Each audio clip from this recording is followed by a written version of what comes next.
Tara, good morning. How are we doing? Well, I have a mentally handicapped brother who Okay. lives in a small group home.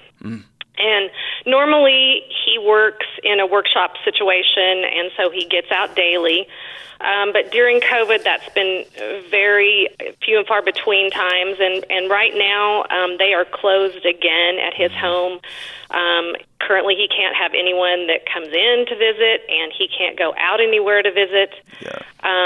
And he's gone from calling me, because I'm 350 miles away, but he's gone from calling me almost daily and talking to never calling unless I initiate it. And when I do call him, he just will absolutely not communicate at all. I just listen to him breathe. He's struggled with depression, but it's just totally shut him down now. And I don't know what I can do to help him. And that's kind of why I'm calling you is ideas on what I can do to help him during this time with his situation. Wow. Thank you for your call. Thank you for your trust there. And I appreciate you being somebody who loves their brother. Absolutely. Both because of and in spite of his challenges that he's got. So what's the nature of his special needs? Well, he's mentally handicapped. Okay. I would put him maybe, at third, fourth grade level as far as, his communication skills and that kind of thing. He is physically very good. I mean, over the years, he's 55 now. So over the years, he's bowled. He's played tennis, Special Olympics. He loves video games. He's very good at them. He's good at card games, horseback riding. He loves that kind of a thing. He's never been a big talker, but, he will get on a tangent and talk and chat about, his bowling game and his tennis and things like that. And it's difficult now because he has nothing to talk about. That's, I can feel his pain there, that he has nothing to talk about, Does he have a full grasp of what's going on, or is he, if he's at a third, fourth, fifth grade level, is he wrestling with this as most third, fourth, and fifth graders are, which is suddenly their world shifted underneath them, and they get it intellectually, right? They'll hear that we're not going to be able to go to work today or go to school today, but that's not appeasing their hearts. Is he getting it, or is he just struggling? I think he struggles with that. I think he's been told, and they try to, make it with all of them in the house, to try to explain.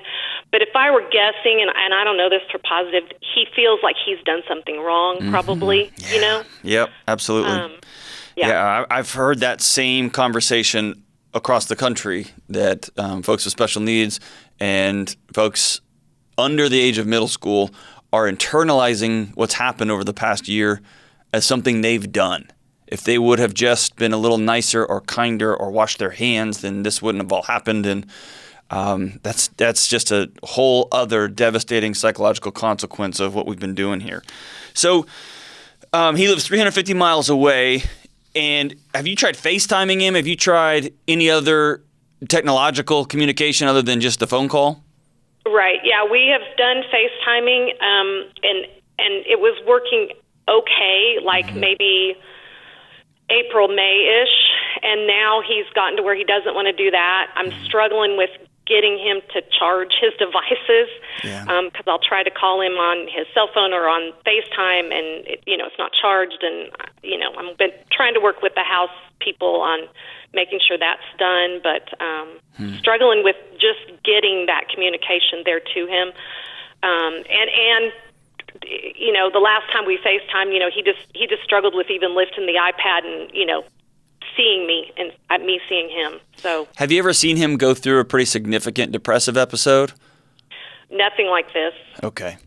Yeah. Are they at the home? Are they getting the residents out and taking them for walks, getting them outside? I don't think they're going for walks. They might put him in a van and drive them around. And I've been told that he doesn't want to even do that. He wants to sleep. Sure. Yeah. So it's been my experience with adults with special needs that, as much as the rest of us, but in a very pointed and unique way, the ability to work it brings an esteem that can only be achieved through accomplishment and work, right? And being able to go somewhere with purpose and go somewhere and accomplish something is a major driver of self-efficacy. I'm talking like an idiot here. Is a major driver of self-esteem for adults with special needs. And when that gets taken away, when you take away somebody's purpose, when you take away somebody's well-being, that's just devastating, right? Mike Rowe of the Dirty Jobs fame was here in the Ramsey building a few months ago, and he just offhandedly dropped a line while he was talking, and it has stuck with me. He said when COVID broke out and we determined there was essential and non-essential workers, we said essential workers were media personalities and nurses and teachers, things like that. He said inadvertently, we told 300 plus million Americans, you're not essential, just go home. We'll mail you a check. And I had never thought of it that way, but we have just told people across the country, we don't need you. Go on home and we'll let you know when you can come out. And it's been devastating. And my empathy for your brothers is heavy on my heart right now. Because for somebody who can't understand and is just being told, stay here, stay here, stay here, him withering underneath himself is to be expected, right? And it's heartbreaking.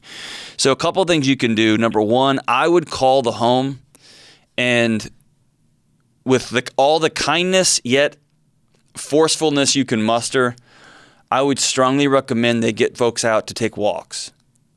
And whether that is you can give him some sort of exercise program that quote unquote becomes his job, or give him some set of goals that he can accomplish by walking around the neighborhood, whether that's giving him one of those really cheap Fitbits that he can count steps. What we want to do is little wins. We want to do little tiny, what I would call micro accomplishments, micro goals for him that are going to both get him a sense of purpose, but also get him outside and get him sunshine and get him moving around. If he's in Texas there, then the sunshine's going to still be on him, and it'll be cool, but it won't be freezing. And that would be a gift to him, both physiologically, right? The vitamin D and the fresh air and all that. And if he's doing it with the community, that will help too. But it also is going to give him a sense of purpose that has been taken away from him because he can't go to work. Another thought would be, would he be able to play? And golly, man, talk about a twist of fate here. I'm recommending this on my show. Would he be willing to play video games with you? Yeah, I think he would. If you challenged him and kind of talked it up, like talk some trash, some good brother-sister trash, and just say, hey, I've been thinking and I'm ready to dominate you in some video game that y'all could... competitive, so yeah, that might be a possibility. That you could get one of, I'm telling you this, man, I'm always telling people to get off the screens, but this may be one of those unique moments where getting one of those microphones and you do your best trash-talking sister you can to get him out of his shell and give him something to look forward to. And this would be a moment of accountability for you if you put something on the calendar for him a couple of days a week and said, on Tuesdays at 6:00, prepare for Big Sis to crush you, right? And get him and get him fired up that way. If he would do that and engage with you there, that would be a unique way that y'all could get connected. And it may be a way that he could get connected with your kids if you've got them, with your spouse, with other people in the family too. And again, you're giving him a sense of purpose. You're giving him something on the calendar to look forward to. And then I think it's really important for you to recognize this unique moment and that total heartbreaking powerlessness. And you are such a great sister. You're focused on how you can help him. But I also don't want you to miss this moment where you're going to have to look in the mirror and exhale a little bit and drop your shoulders and realize how limited your personal power is, right? Mm-hmm. Have you experienced that? Have you gone through your own grief on this deal? Yeah, I think so. I think it's gotten more and more here with things going up and them closing again and the hope of them reopening. They're telling us January, and I'm like, that's a long haul. Yeah, it really is. It's a long, dark haul, right? It's the winter months are not good to be pegged in and locked in. Is there a way he could come visit you, or is that a no-no?